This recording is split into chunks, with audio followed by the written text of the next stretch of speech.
Kushtia research and development ফোরামের আত্মপ্রকাশ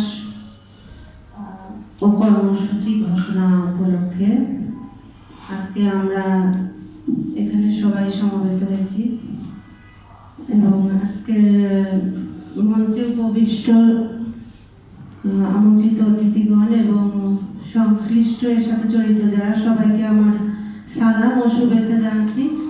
আর আমার সামনে যেসব গুণীজন আছেন সবাইকে সালাম জানাচ্ছি।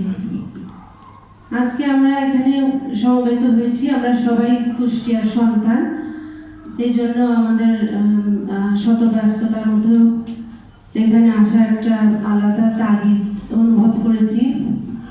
আমি মূলত সংবাদ মাধ্যমের সাথে জড়িত এবং নিজেকে লেখক এবং কবি হিসাবে পরিচয় দিতে আমার ভালো লাগে। আমার 5টি বই বের হয়েছে। আর একটি কথা বলবো যে কুষ্টিয়ার প্রখ্যাত সাহিত্যিক বিষাদ সিন্ধুর রচয়িতা মীর মোশাররফ হোসেন এর আত্মীয় আমি। আমার আব্বা তার নাতি, তার মেয়ের দিকের আর কি, ছেলের দিকের তো কেউ বেঁচে নেই। আর আমাদের বর্তল গ্রামের অনেকেই আছেন যারা ওনার আত্মীয়। যাই হোক, আজকের যে ইমন ভাই এতক্ষণ আলোচনা করলেন, কুষ্টিয়ার অনেক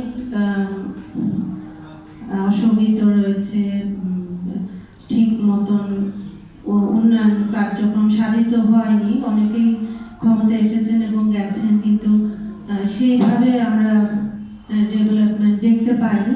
তা আমরা আশা করব এখানে যারা উপস্থিত আছেন এবং সবার সহযোগিতায় আমাদের কুষ্টিয়া আরও উন্নয়ন সাধিত করবে, আমি এই আশাবাদ ব্যক্ত করছি। আর আমি আমার একটি ছোট কবিতা এখানে পড়তে চাই, আমার স্বরচিত কবিতা গড়াইকে নিয়ে। গড়াই, গড়াই নাকি গোড়াই, আমার মন পোড়াই, আমার গায়ের নদী, কেমন আমায় শুধাও যদি। সে নদী বর্ষায় চঞ্চল, যেন ভরা নদী আনন্দে উচ্ছল।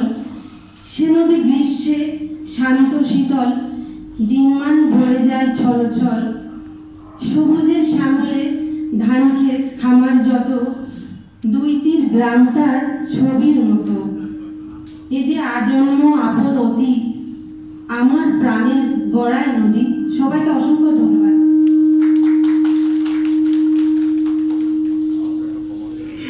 ধন্যবাদ।